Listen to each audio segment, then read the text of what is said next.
Alrighty, as promised in the general chat, we're going to be talking about why marketing isn't as terrifying as it feels like. I mean, you don't have to behave, just, don't be too unruly. By which I mean, honestly, I got nothing. We never behave. That's kind of part of the charm of it. We never behave. Alright, so we're talking about marketing this week. It has been a thing that we deal with a lot. Marketing is scary for a lot of folks, for a lot of writers, because part of it is we're awful at it. We're terrified of what it means because most of us are introverts and we don't want anybody to notice us, for one. We would much rather hide in our corner and not let anybody know we exist, because that's much more comfortable. But marketing, if you want to actually get your book out there and accomplish the whole making a living as an author thing, you've got to do it. And Heather knows. She's done more of it than I have. It's horrible and uncomfortable a lot of the time, but it doesn't have to be super scary. I have some resources for you folks that will make it a little easier, and I have some suggestions. So the thing that I would like to start with is obviously covering social media. Now, social media is complicated and it can be disastrous if it is done wrong, if it is not used properly. So that is a thing to be aware of. Because as we know, mentioning J.K. Rowling, as much as She Who Shall Not Be Named should be mentioned, she got herself into a hole because of the way she behaved on social media. If she had not done that kind of thing on social media, she would not have fallen from grace, so far as everybody knows. Now, that isn't to say that having problematic opinions won't get you backlash and that jerks should not be dealt with, but there you go. Lead, that is a complicated question. It's one that we can get into, but it would kind of derail what I'm doing. So we'll talk about that, but I don't want to start there. So one thing that you need to do, I'm actually going to do a screen share here for you folks so you can see this document that I have. I've uploaded it in our resources channel. And let me switch over to that. All right, so if you take a look at the image I have on screen, this is the marketing checklist that I have created for Insomnious authors. It's broken down into 3 categories. We've got things that have to be done but can probably be done once per book. We have stuff that has to be done every week. And we have a cat in the way, that's what we have. We have 3, and I have a list of things that you can choose to do 3 or 4 of every week. And it's a pretty big list, so it'll keep you busy. So, looking at this list, the first things you need to do here, for the most part, can be done before your book launches. And a lot of this stuff doesn't require you to have a book out in order to start doing it, which is one of the benefits of the things that I'm suggesting here. So, you can create your author blog and or a website before you have a book out. I have one. It's 13 cents short. You folks have all seen it and heard it. And if you haven't, go check it out. I post there every week. I do writing tips, kind of like what I do here. I do once weekly, I do information about my setting in my book. Sometimes I do flash fiction or just talk about my journey as an author. But that's the kind of stuff that I put up on there. Your blog may look different. For Heather, she might choose to do a blog about rock climbing and her dog and other such things.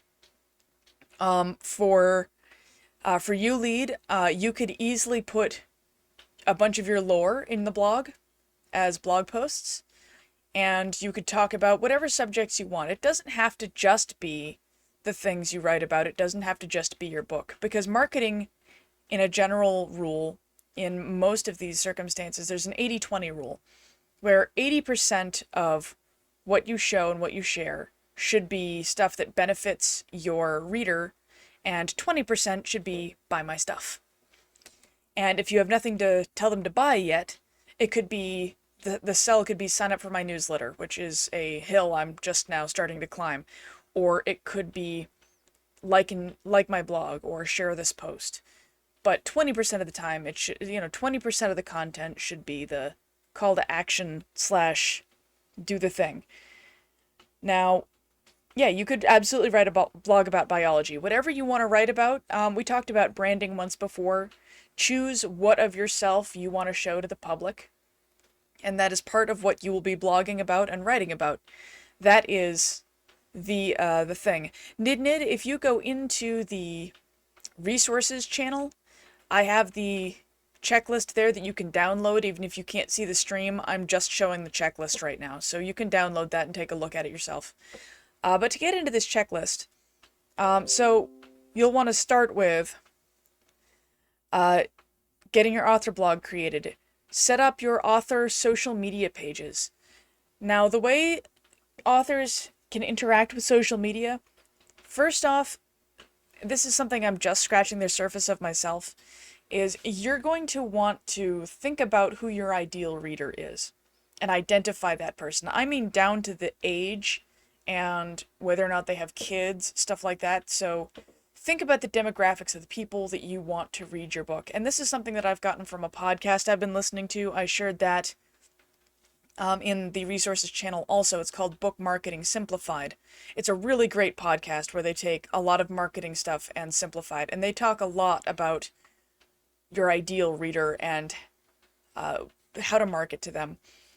And what they say, and I am in agreement with this, is if you find your ideal reader and kind of create them almost as a character in your head, that's who you're talking to on social media, unless you're talking directly to an individual person.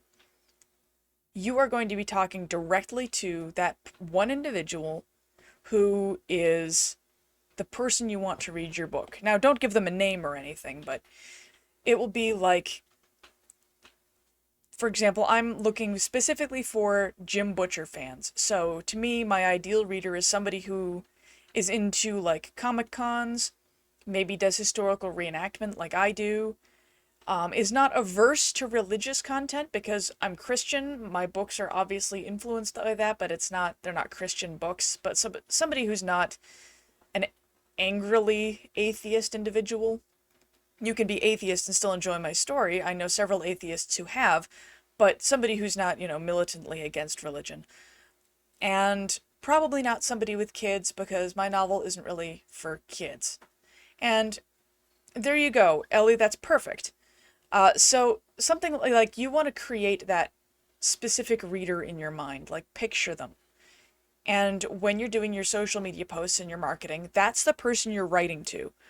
And something that the podcast that I mentioned goes over that I think is really valuable too is just because you're writing to that one individual does not mean that it won't be interesting to a wide array of people.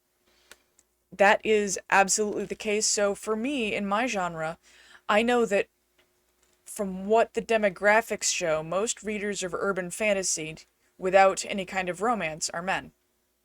Most of the Dresden Files readers are 30s to 40s male, and they're giant nerds in various different flavors. That's kind of the demographic. So I've created a persona and I'm working on crafting my marketing toward that person when it comes to marketing my book. Now, when it comes to my blog, I am marketing for writers. My blog is obviously geared toward writers because I'm constantly giving writing advice. It is specifically geared toward writers who may not have published a book yet, and writers who don't know the publishing industry very well. It might be geared more toward women than men, but I hesitate to say that because being non-binary, I get confused by that anyway, so But my blog marketing is targeted toward that demographic very heavily, and so I lean into that, and that's what all my blog marketing, when I talk about my blog on Twitter and so on, that's what I do. So, and I know this seems like a side thing, but talking about your social media pages, your demographic is going to be more or less active on a specific platform. Facebook, for example, is mostly older folks. It's people, 30 and up. The young kids don't really hang out on Facebook. It's for fuddy-duddies. 60% of users of Instagram are women. So if you're trying to market to women, Instagram's probably going to be the place. If you're looking to market to young teens, TikTok. As much as it scares you, TikTok. So think about that when you're choosing which social media platform to be the most active on. Now, I have a social media presence on all of the various different platforms. I've got Instagram, LinkedIn, Twitter, Facebook, and TikTok, in addition to my blog. But the one that I really hang out on the most and do most of my chit-chatting on, that isn't just personal, is Twitter. And yeah, Lead, you could definitely make yourself a presence on FA and E621, but I also know that Twitter has a lot of furries on it. Twitter has a big furry community, so you could try that too. So there you go with the, and I don't know if dabbing is still hip. I'm too old to follow the trends. I could ask, probably, but they'd laugh at me. That said, so think about which social media platform you really want to hit for your target readers. Heather, for example, I know she uses Instagram really heavily, and she's also marketing mostly to women. So it makes sense that that's where she'd go. Build an author mailing list and consider your incentives. This is the one that I'm struggling with. I don't really have a mailing list yet, and I'm working on that, but creating a mailing list by all marketing accounts is really important.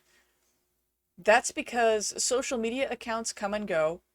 They can get hacked. Things can happen. They could get deleted. You could get muted for whatever reason. Things can just happen.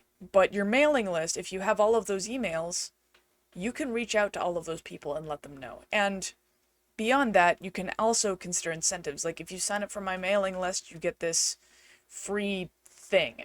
Whether it's custom art of the characters that I created, or whether it's, if you sign up for my mailing list, you get the first 4 chapters of the book free. Or if I want people to sign up to my writing mailing list, I'm actually going to be giving this away as one of the incentives. I'm also going to be giving away my 200 urban fantasy reviewers file, so that's pretty big. But I'm going to be doing stuff like that for the writing end of things. So think about those incentives and what you can give away to people to get them to sign up to your mailing list. And your mailing list, you should do a newsletter on a regular basis, whether it's once a month or once a quarter, once a week. You choose your frequency, but you really need to get that set up. And again, you don't need a book to do these things. Assembling a street team to help you market your book. Now this one, I have a street team right now. Heather's part of it. And this street team right now is not really doing a ton because my book marketing isn't kicking into high gear until November. But it's best, collecting a street team is best when you get closer to launch and you actually have a book. The street team is going to be people who are really excited about your work and are willing to like and share your social media posts and are willing to engage with you. They might pre-order the book to help you get out there sooner. They might be willing to write reviews. What I'm going to be doing is, if anybody on my street team shows me a screenshot of their receipt having pre-ordered the book, I'm going to send them the book early. And if it doesn't matter if they order the print or the ebook copy, I can only send out an ebook early, but I'm going to be sending them the ebook a month or 2 in advance of anybody else. I'm also going to be doing a raffle for a custom bath bomb and a giveaway for a chainmail dice bag made by my husband. So that's some stuff. Like, my street team is people who are really excited, and they get to see my cover before anybody else does, for example. That's one of the things they're getting. So they get some value-added stuff, and they get to help me market the book, and it's just a big thing of excitement. They get to share in my giddy squee over things. Right here, fill out and claim your author page on Goodreads, and claim all your books. If you have any books out, this is really important. You can also contact Goodreads, and they will attach books to your profile if you are attached to them. I recently had to contact them and say, hey, I actually am attached to these books, and you've attributed it to a previous name that I had, and when I got married, I changed my name, and we did, I'm working with them on that, and they're really nice, and it's a collection of volunteers, and they're really excited to work with you. So even if you don't have a book out yet, though, go to Goodreads, create your author page, start filling out information. You can also start talking on there. It's a social media site. It's valuable, and it's full of people who want to read. So that is a really important place. Also, create and claim your Amazon author page and fill out the information on it. This is also really important. All you have to do is log in to Facebook. Or not Facebook. All you need to do is log into the Amazon author dashboard to claim your page and fill out your information. That can include your social media links, and putting that together, it's kind of like a hub on Amazon for your book and all of your books, whatever you put out. It's important to fill out, and if you don't have it filled out, you are missing out on opportunity for readers to find you and connect with you, because that's one of the things that is really important, is your readers want to connect with you. And if they can't connect with you, they're going to be sad, and it may lose you out sales, because what we're doing as authors with this marketing is you're connecting with people. So these things that need to be done but can mostly be done once, except for occasionally adding your books on Goodreads or updating your blog and website. So this is stuff that mostly you can do once and don't need to do it again. So once you've finished this, it's a pretty small list. It's 1, 2, 3, 4, it's 6 things. Once you've done this, you're done. Things that you need to do every week. Again, this isn't very big. Schedule your social media posts, either on social media individually or using a scheduler like Hootsuite, which I will show if you guys haven't seen it yet. Make at least 2. Well, I mean, connecting with people can be networking. It doesn't need to be like, this person's now my BFF.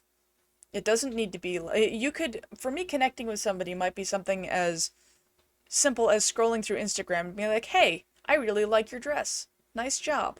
And keep going. You don't need to have really deep, intimate, personal connections with people. But it is kind of important. And so that is a thing that you will want to develop a skill. And it doesn't mean you need to be really intimate with people, but okay, well, that might be something to think about. I'm not sure how to help with that. That might be that would require a whole lot more conversation. It would kind of derail things. I appreciate that you're saying you can't connect with folks, and I see that, Nid. And if yeah, exactly, you're connecting with us just fine. You're a member of this community. We get along well. You make jokes. You're part of this community. So you aren't entirely disconnected. And when you release a book, I promise you I will be buying it. So you're connected. You're part of this.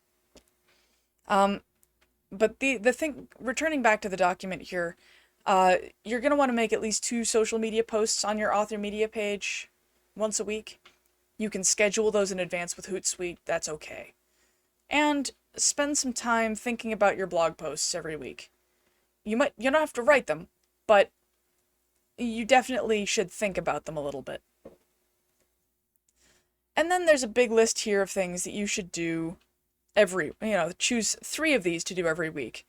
Now, I write 2 blog posts every week myself, but you can do a little bit of this over time. You could make a podcast episode, make a TikTok video, and it doesn't need to be specifically author-centric on TikTok. If you have an author account and you do some kind of weird duet challenge on there, that's okay.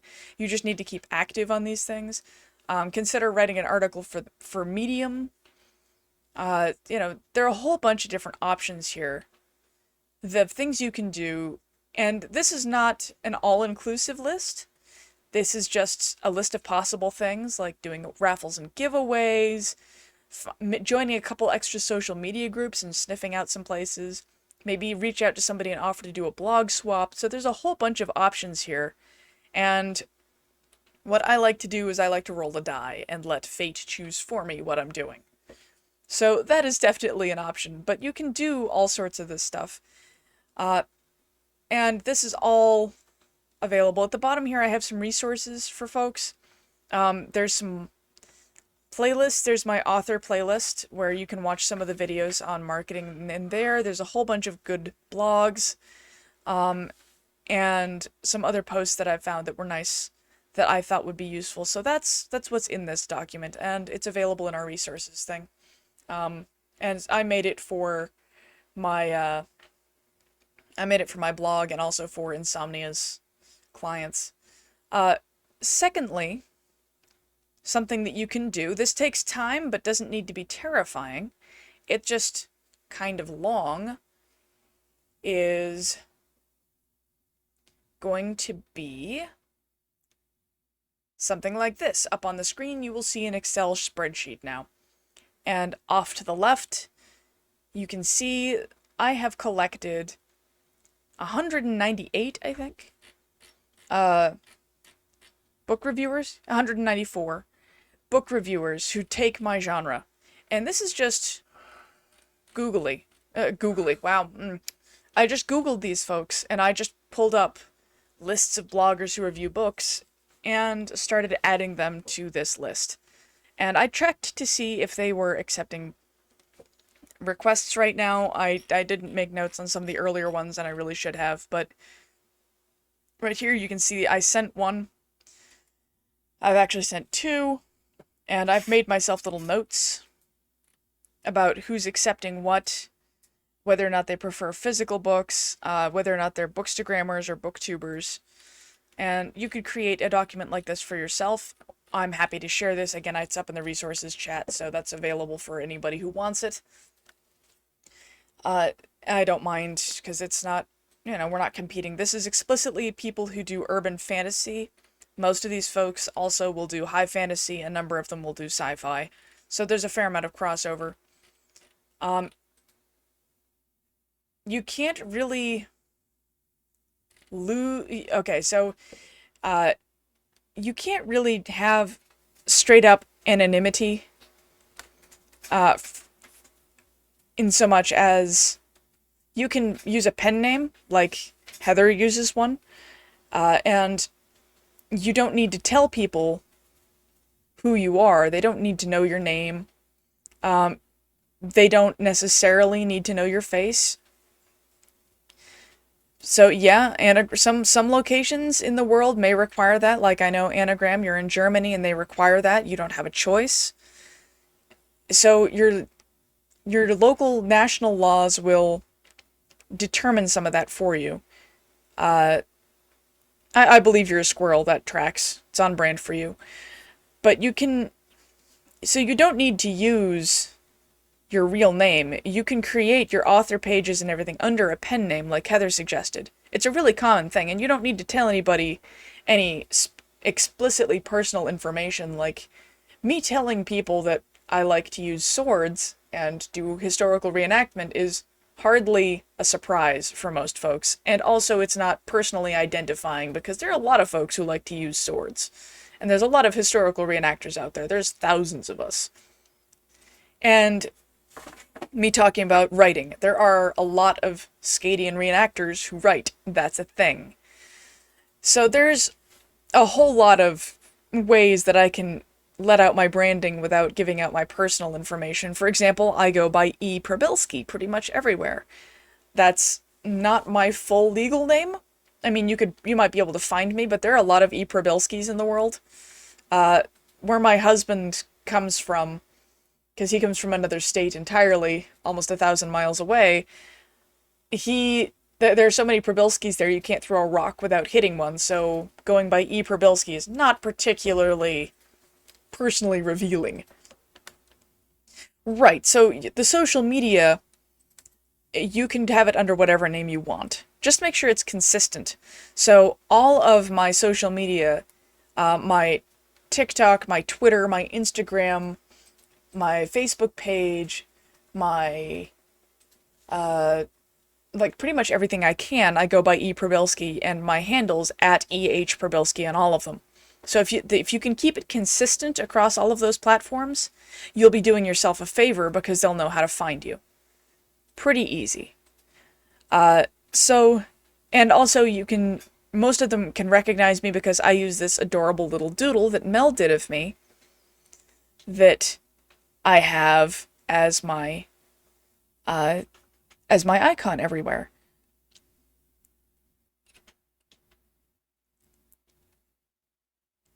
It's that. And it's on our publishing page. So coming up with something like that for branding, or it doesn't have to be a photo of you. You can do whatever you want. So that is right. So there are definitely ways to go about that. So continuing on, there are some other resources I want to share with you, and we're at about the halfway mark.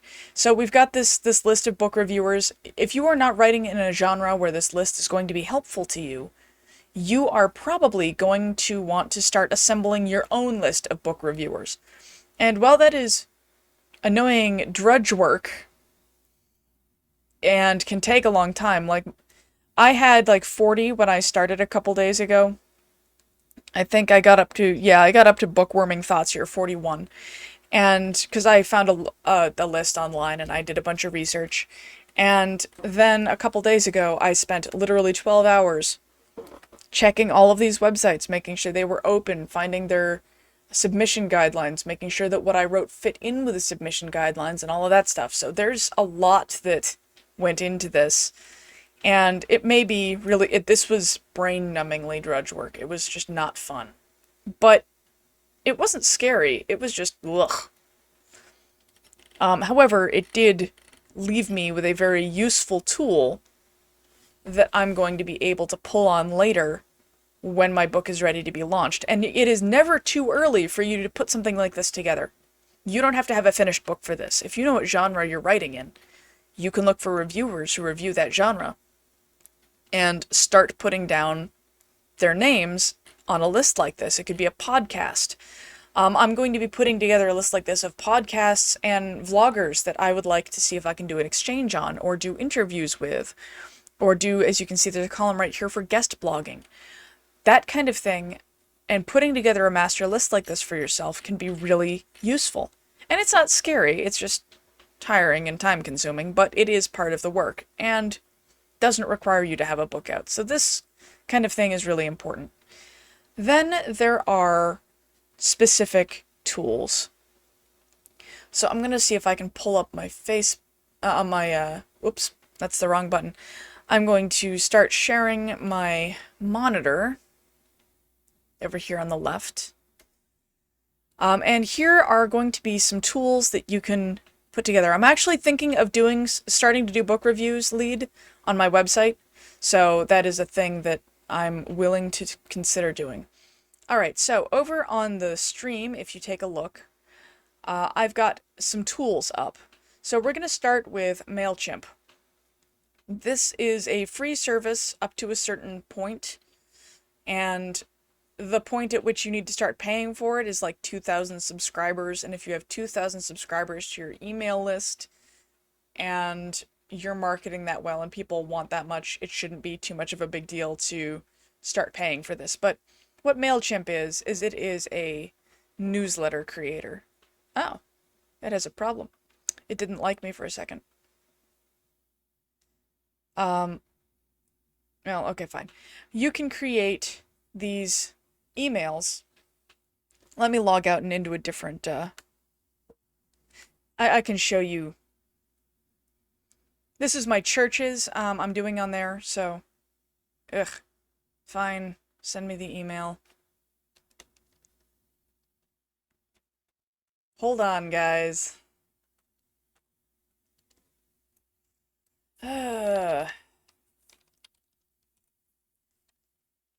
Of course, when I try and log in, it's gonna be like, nah, I don't trust you. You're not who you say you are, despite the fact that you were logged in 5 minutes ago. That was not the right thing.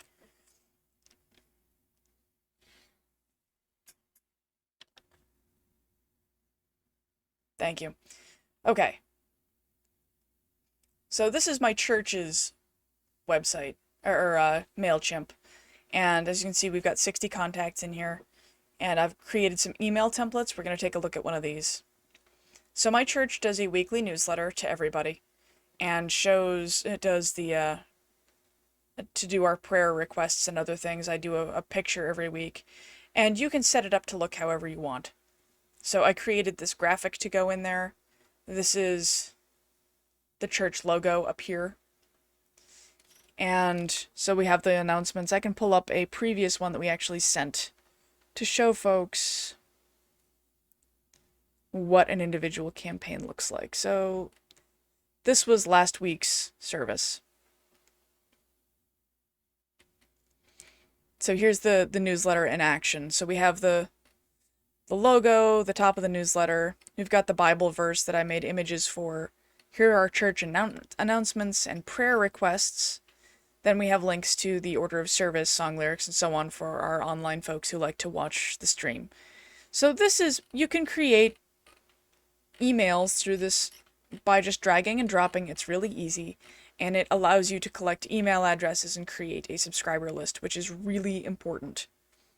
And as an author, this is going to be something that will make a big difference for you. So there's that. Then there's Hootsuite, which right here, I think I've talked about it to you guys before, but it lets you set up your social media accounts on here. I don't really use this part of it because it's too chaotic for me, but what I do use it for is I use it to schedule posts. So, for example, every week my blog goes live at 8 a.m. And I'm never awake at 8 a.m., to be clear. 8 a.m. my time. I'm never awake then. But I have my posts scheduled so that on my Facebook page, Twitter, Instagram, and LinkedIn, every week, it posts a post from me with a little bit of chatting, a link to the blog, a picture that I make in the next tool I'm going to show you, and the hashtags that I'm using on that platform. And so it's the same across all of them except Twitter. I craft the Twitter message carefully because Twitter, of course, has the character limit where the others don't have so much. But what Hootsuite has that is going to be really useful to you is the analytics. So, this is my analytics dashboard. For some reason, it doesn't like LinkedIn right now. I don't know. I'm going to set that on fire later. But it lets me see how many followers I've gained in the period that I'm looking at. So I have the 30-day period, so we're looking at the last 30 days of my account. I have gained 26 followers in the last 30 days. I haven't really been aggressive. I've been really quiet. I gained 1 fan on Facebook. I gained 2 followers on Instagram. Again, I haven't been really active, but it lets me know what's going on. It shows how many posts I've put out, whether or not it was the same number or less from the last period. Tweets, I've obviously been tweeting more frequently, and it shows what days I was more active on. But that stuff is interesting, but you really want to get down here to really see is engagements. Engagements is really the important thing. So as you can see here, in the last 30 days, my engagements on Twitter have gone up 285 from my usual 11 previously. That shows that I've been doing a lot of work. My Instagram engagements have been going up. My Facebook engagements have gone up a little bit. But Facebook isn't really where I've been targeting a lot of my attention, so that isn't a surprise. But I can see all of these metrics in Hootsuite, which lets me get a handle on what posts are working, what aren't, whether I've done well that month or not. Obviously, this month on Twitter, bless you, the work I've been doing is really coming out. You know, I've really taken off on Twitter, and Instagram I'm doing really well on.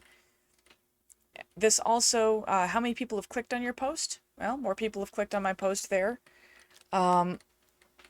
It shows inbound messages. I haven't really figured out all of these. Well, that's not too bad, Anagram. I mean, if you haven't been really active on there. Like, I don't see you post much. So that's, you have to post to get attention. So that's a thing to be aware of. I don't. So with so I keep forgetting to right there. That statement of I keep forgetting to post on Twitter is why I use Hootsuite. This allows me to schedule out posts any time of day I want on my social media platforms, so I don't need to be at my computer to do that thing. So you don't know what to post. Well, that is going to be a function of what is your brand. Post things that relate to your brand. So I post about D&D pretty often. As you all know by now, I have my Pathfinder game, my D&D game, starting in about 20 minutes.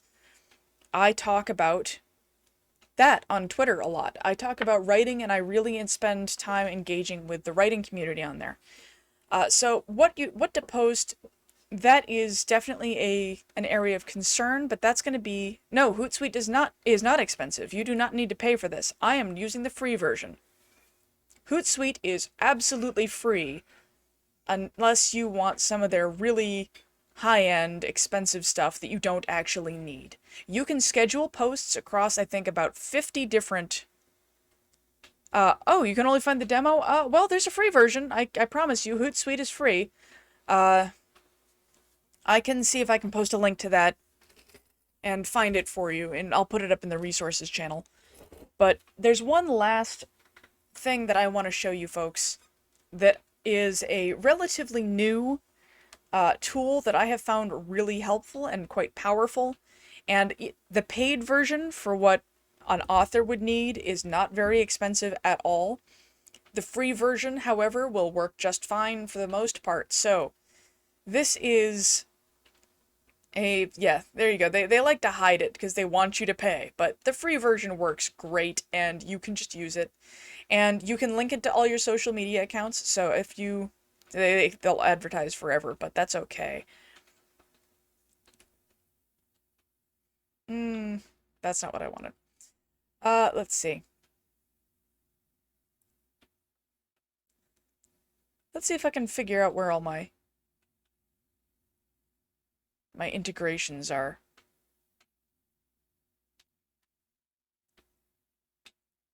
There, manage accounts and teams. It does not have Discord, but Discord is not considered a social media network. However, if you look here, you can see that I have it set up with my Facebook page. That's my personal Facebook. We have my Twitter account. That's my author Facebook page, my author Instagram, my YouTube channel, which I haven't really gotten going yet, but I will be. My Pinterest, which again, I don't use a lot, but is a thing that is a tool I have, and my LinkedIn. And you can put all there, you can add like 50 accounts for free. So you're going to have access to a whole lot of power for virtually nothing.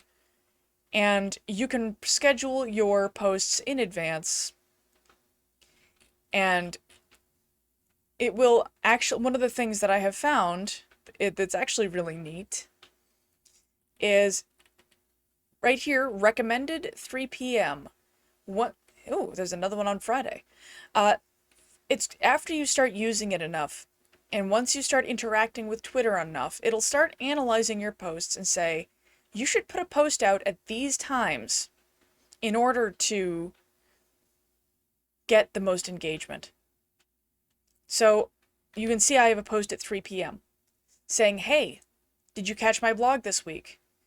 This is for next week. This blog hasn't come out, but reposting the picture I made, which is the next tool I'm going to talk to you about, a link, and mentioning it. And it looks like 6 p.m. has another time that I should publish. And that would be a total of 3 tweets about my blog all week, trying to draw people to it. And so there's another one on Friday. That's when I post my second blog. And it says recommended 8 a.m. because that's when I post my Fallen Friday blog, which is my personal writing stuff. So this right here is a really powerful tool, and this comes with the free version, by the way. I'm not paying for Hootsuite. So it telling you, hey, you should try posting these times is free, but it will only figure these out once it starts analyzing your social media activity. And that is something that you want to consider. Like, my EH Probelski account on Twitter is explicitly a business account. If somebody wants to track that and use the analytics on it and get invasive about the data, that's fine. It's not my personal life that's going up on there. So, it will anagram. It just sometimes it's glitchy. Sometimes it's a bastard. Try emptying your cache and trying again. It may just be being a jerk at that moment. Sometimes it's a little persnickety. Yeah, see, sometimes it's a bastard, but it does work. So right here you can, so this is a really useful tool for you so that you don't need to sit at your computer engaging in social media all day. And one thing that I like to do is I choose which platform I'm going to do it on, and I specifically have been targeting Twitter because Twitter is where I have been most successful, and that's where my target audience hangs out. And I take 20 minutes a day. I actually set a timer, and I spend 20 minutes straight networking on that social media platform. I'm going to be starting to do that with Instagram some, but I started with Twitter. And as you saw in my analytics, it's been working really well. You know, going back to my Twitter interactions, it's up 285 from 11. And that's pretty big. Also, this, you can export it to a PDF or a PowerPoint, I guess, if you want to, if you hate yourself, but you can export this data so you can compare it between months, and you can use it to take a look and see what is working and what isn't. And that's a really helpful tool. And it doesn't have to cost anything. So finally, getting to the thing that I've been nodding to for the last 10 minutes, we have Canva. Canva, C-A-N-V-A, also has a standalone app that you can use, which I have on my computer, but right now I'm showing you my my screen here. Canva allows me to create designs. The free version is a little bit limited compared to the paid version, but it is not so limited that you feel as though you can't use it. And one of the things that Canva is powerful for is creating these quotes. Every time I publish a blog, every week, I publish a quote from it. And there are a bunch of templates. You don't need to be an artist or a designer. If you are an artist or designer, you can come up with some really useful things. Yeah, BookBrush is available too, but that does cost money. BookBrush is a subscription thing. There is no free version that I know of. Canva, it has free tools. There is a free version? That's cool. So BookBrush is another option. Canva's not too difficult. And I'm not gonna, if somebody can't figure it out, that's okay. So say I want to design a social media post. I like to design all of my social media posts as Twitter, sorry, come back. No, everything I'm doing is wrong. As Instagram posts, because Instagram has the requirement that it has a 1-to-1 ratio. It has to be a square, whereas other social media doesn't. Well, wait. Using this kind of thing. So here's a template. I like this template. Sure, we'll use this one. It's all drag and drop for people who are not artistically inclined. So you can set these up however you want. You can add text. There's the background. You can add elements to it. So I have the pro version, so that means that I can add things you cannot. I could add music to it if I wanted to turn it into a little video. That's a pro thing. But you can make these images. You can also upload things. You can see here that I have a bunch of images that I've uploaded. I don't know why I would want that, but I can put that in the background if I so choose. Change the size, whatever I want to do with it. It's in a frame. I could put my previous cover on something if I wanted to, but you can use this to make promotional images. And the base version is free, and all of these images I uploaded before doing the paid version. You can see I made a background like in 3 seconds. So there's a lot of ways you can use Canva, and it is free. Yeah, you can use Canva to make covers. Canva actually does have a pretty nice book cover template option. Well, I don't know. Anagram, that's probably because you have not used Hootsuite, you just made the account. It doesn't have any analytics for you yet. Mine has analytics in it because I've been using it for months. So right now it's okay, well, it shows me my analytics, so, and I'm not paying for this. You can see upgrade, it wants me to pay it, so I don't know. It keeps telling me to, but I've got the free version, and maybe it's different in Germany?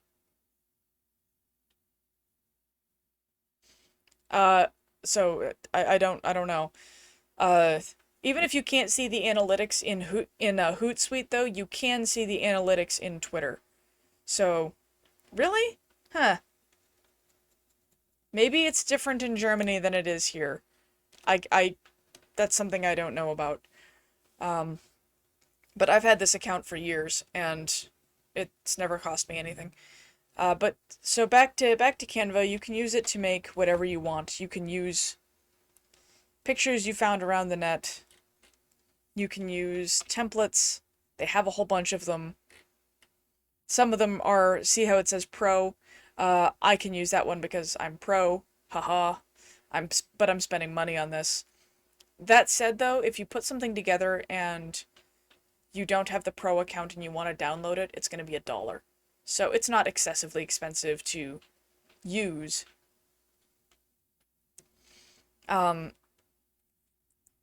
It's not excessively expensive to use, and it's not going to be a problem to use the free stuff. I did it for a long time. I literally just got the pro version like 2 days ago. And one of the neat things about the pro version too is I can make video with it, or make GIFs, and I can download the animated GIFs, which is really nice. But finally, there is another option in here that the paid version has that I really like. Let me go to... I'm fighting with some of the integrations right now. I'm actually talking to their tech support. We're trying to figure out what's going on. But one of the things I can do from here, say I want to take this Maya Angelou quote and share it. I have the option to share it to my social media page or Facebook groups if I want to. And I can schedule this post if I want to. Now, unlike Hootsuite, I don't think this has the analytics. So it won't show me how things are doing. If I want to see analytics for something, really? Really? No, I don't need to sign up with anything. Can I just log in, please? Oh my gosh.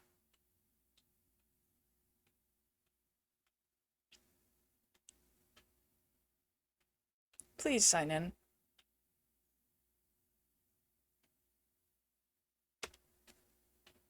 Ugh.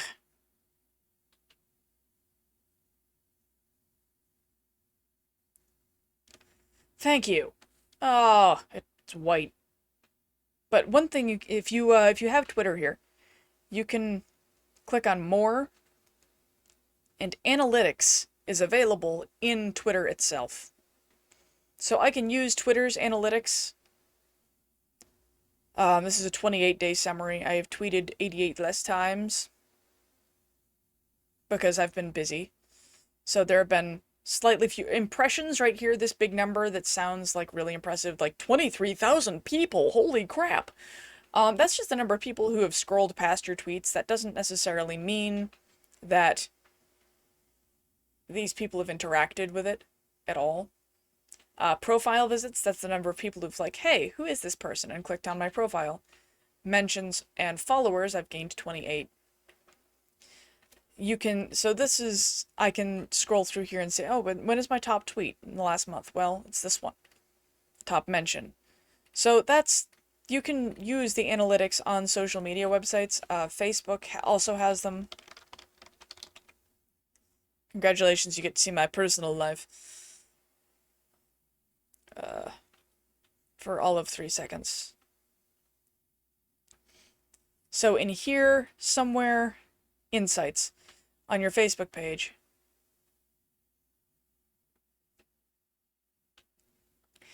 I can take a look at how many people have viewed my page and so on. As you can see, my Facebook page does not have a whole lot of activity on it, because my Facebook is not where I'm doing most of my activities. And also Instagram, if I want to get into my Instagram Insights, you can see right here, the Instagram Insights shows what I'm doing, what I'm not doing. Now, I'm not really doing a whole lot of activity on Instagram right now, so I'm not surprised. But also, this does a neat thing and breaks it up by who's following you and how many people are interacting with you. It looks like I'm pretty much appealing to the same folks across the board on Instagram, whereas on Facebook, I am overwhelmingly being interacted with by women. But those kinds of things, that kind of analytics is useful once you've started your journey in marketing, but that's it can be a lot, and analytics can be overwhelming and terrifying. And also, part of the problem is I don't always know what to do with all that data. Once I've got a better handle on it, I can definitely talk a little bit more about it, but knowing who is clicking on things and so on is useful. Yeah, exactly. I'm not a numbers person. I am dyscalculic. Numbers terrify me and confuse me and anger me most of the time. So that's really kind of what's going on. But these tools, Hootsuite, Canva, and MailChimp, are really going to be important to you. The author marketing checklist that I shared is this. Using those tools right here, you can do all of these things. And it doesn't need to be hard. So if it seems like, oh my gosh, I don't know where to start, there's so much, start with the checklist. Right here, just start with this. Do these things up at the top, if you haven't done them already. Do these things every week. Schedule some social media posts so you don't need to think about doing them all the time. Anagram so you don't forget. And you can do pretty much everything here in about 20 minutes on any given day. So just choose a day of the week, spend about 20 minutes doing these things up here. It could honestly take you less than 20 minutes as you get good at it. Yeah, exactly, Anagram. And honestly, I think there's a way to get, like, I'm not sure if it's because it's German or not, but there are also other platforms that do similar things to Hootsuite. You might be able to find something that's free and more user-friendly. But another thing you can do is you can actually schedule your social media posts in Twitter and Facebook and Instagram and so on. Like, you can schedule them in advance in each of those platforms yourself. And that doesn't cost money. So if Hootsuite isn't available to you because of the country you're in or for whatever reason, you can schedule tweets in advance. If you don't know how to do that, let's open up my Twitter again. I had it set to dark mode, now it's at bright mode, and that upsets me a lot. You click tweet, and down here you will see a little calendar with a clock. And it says schedule. You click that, you say when you want it to go out, confirm, and then you schedule the tweet. So, that is how you do it. Yep, Facebook Business does. Yeah, Facebook, Instagram, it is the business dashboard. In your Facebook page, you can schedule it there too. So even if you can't get Hootsuite for whatever reason, you still can schedule posts. You can still see analytics. It is just less convenient than having it all in one place. But you absolutely can schedule and create those posts just the same way. You don't need to be on your social media all the time. So if you're one of those people who's like, I'm gonna forget to post at all, and I know myself, I'm going to, then schedule it. And that's okay. Go for it. Using Canva, you can make book covers on here. You can make quote designs like I have for all of my weekly quotes. I'm actually working on one of the nice things about the paid version is I have a brand kit now, and I've decided what colors I want to be associated with my brand. I have my logo uploaded, the fonts that I'm associating with my brand, so that when I'm making a quote thing, I can use those fonts if I want to. And so I can start putting together this palette of colors that I want to use, and you can expand it or, make it smaller, whatever. And with the paid version, I have multiple brand palettes. Like this is my palette for Insomnia Publishing proper because it sort of matches the sheep and the stars. I may actually add a yellow in there. But so you can create these brand kits so that you can use them later, which is really helpful if you're looking for visual continuity across platforms. Or like I'm going to be using these colors, I use them in my website. Except for that one, which I haven't figured out how to change yet, but I'm using those colors in my website, and all of these header images, now that I've got Canva Pro, I'm going to start making header images for each of my blog posts that match this color scheme so they all fit, which is something that's going to make me happy. So doing things like that is really nice, but it's not 100% necessary, and you don't have to do that to be successful. What you need to do to be successful is the stuff on this page. The stuff in this marketing checklist is the stuff you have to be successful at. You have to have these things done. Those need to be done. These things you need to do every week. Now, you don't need to write a blog post every week. I do twice a week. It can be a lot because each blog post takes me about an hour to write and edit. But if you wanted to blog once a month, that's okay. That's why it's down here with the choose 3 of these things to do every week. And it doesn't need to be the same 3. So reach out to 5 book reviewers and see if they're interested in a copy. Or joining Facebook groups. That's pretty painless. You don't need to... And also, a lot of Facebook groups will let you join as your author page. That is a thing that is available for those who are worried about their identity. If you don't have Facebook, that's okay. There are other places you can join groups. You can also join things on LinkedIn. You can answer questions on Quora, Quora. You could do things on Reddit. But, so there's an endless number of things you can come up with. These were just ideas that I put together. Also, posting about your book on your personal social media, not just your author's social media, to let your friends and family know about it sometimes is good. Obviously, you don't want to overwhelm your friends and family with, buy my book, buy my book, buy my book, buy my book. Have you bought my book yet? Buy my book. Don't do that to them. They will get mad. And rightfully so. But mention it to them. Unless it is something that you really don't want your friends and family to know you have written. If, for whatever reason, you really don't want your friend... Like, if I wrote hardcore erotica, I really wouldn't want to tell a lot of my friends about it. Because a lot of my friends would be like, wow, that's awful. And I'm talking like the little old church ladies, like I think I would scare them into, unfriending me and probably kicking me out of the church. But so if you're comfortable with it, like, but let your friends and family know about your book. Even if you don't do it on social media, like tell your friends about your book so they can buy it. Because the reality is, if nobody knows that you have made a book, you're not going to be able to sell it. That's really the ultimate reality here, is if nobody knows that you've written a book, you're not going to be able to sell it. Because nobody will be able to buy it, because nobody will know it exists. And that is really what all of these tips and tricks and stuff that I'm talking about, all these tools, are about. Side note, by the way, I see Angels in the chat. She finished my cover design, and I'm going to show it to you fine folks, because I'm showing it off to everybody that isn't public, and I'm super excited about it. She has done an incredible job.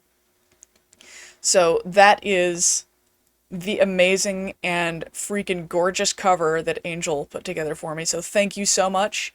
She does awesome work, as you can obviously tell.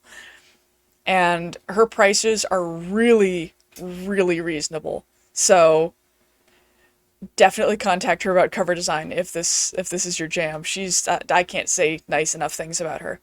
So it is after 7. It is time for me to go eat Chinese food and make my players fight dragons. So it's time for me to pumpkinate. Does anybody have any questions before we leave real quick? Because I know I kind of went through a lot of information and gave you guys a lot of tools. You absolutely can tweet about random lore instead of writing a Silmarillion, but I would think that would be a better blog effort, because blogs are long form, so you could actually get into it, whereas writing it all on Twitter seems like it would not go particularly well. I don't know if you get a lot of engagement on there. So I would suggest making that a blog series for you. And instead of writing a Silmarillion, you can just do it that way.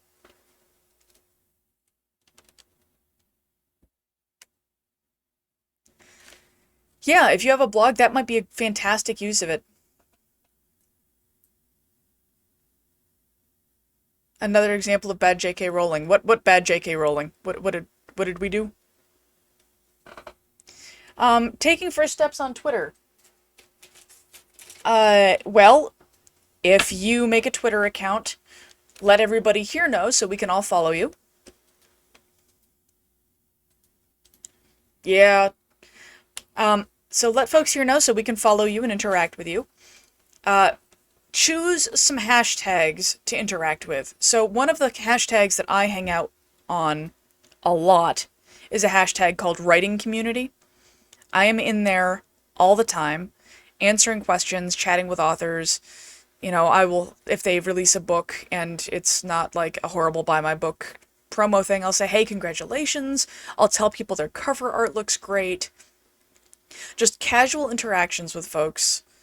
And that is, yeah, that is a fantastic way of getting some engagement with people.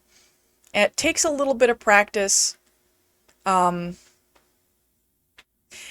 that definitely could work, Heather. Like, that could be a lot of fun. I don't really do that so much, but it may be really successful for other people. I tend to be more giving out writing advice, but that's what I do.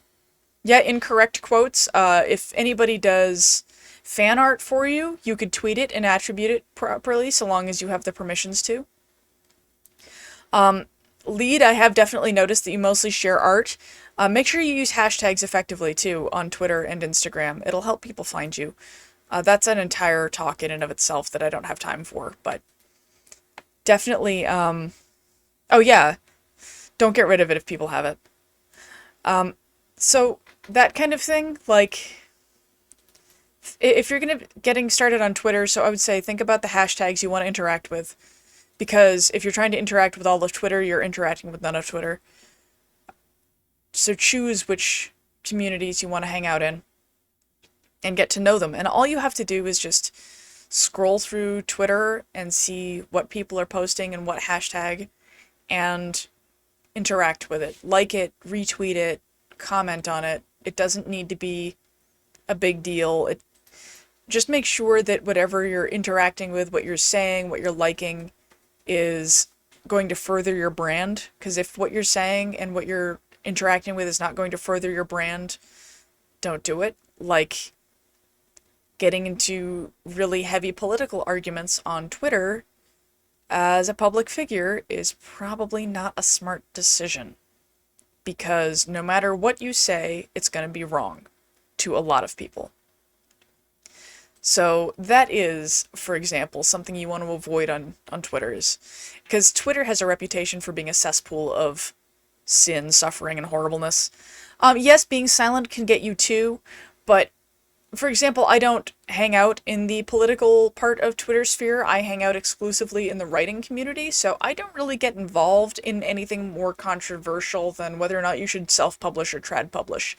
So, like, if you're involved in a conversation, you don't need to, bone out, but you could definitely decide which conversations you want to get involved in. And so that is a thing. And yes, saying things can get you in trouble, not saying things can get you in trouble, but you're not going to be able to please everybody all the time. And if your book has something controversial in it, don't necessarily stay silent on that. But most of us, I think, in here are not writing extremely controversial subjects. Right, if you want to talk about the monarchy of the naked mole rats, I don't think that's going to cause too much trouble. So definitely think about what you're wanting to use the social media outlet for before you do it. That's the thing that I see most authors stumble into and just faceplant is they start treating their public-facing social media like their private social media, and they don't have a good differentiation between the two, and then they end up in trouble because they will turn people off by being hyper-political sometimes, or will start fighting with people. Like, I don't fight on Twitter. I will tell people if I think they're doing something wrong, but usually that's a rare case. So I don't fight on Twitter. I've got better things to do, and I'm certainly not going to fight on my author Twitter because I don't want that kind of brand. So being contentious on there, that's not part of what I want people to see me as, so I don't do it. Okay, so I think that's about all I've got time for. I need to go eat food, and I will talk to you folks later, and it was a great meeting this week. I hope that I was able to help folks get some tools that you can use and some ideas of how to use some of the social media and how to do some of the marketing. Remember Canva, Hootsuite if it's available in your country. If it's not, you can schedule posts. And MailChimp are going to be your friends. And definitely check out that document that I have of things you should do. Have a great night, and I'm going to go make my players fight dragons.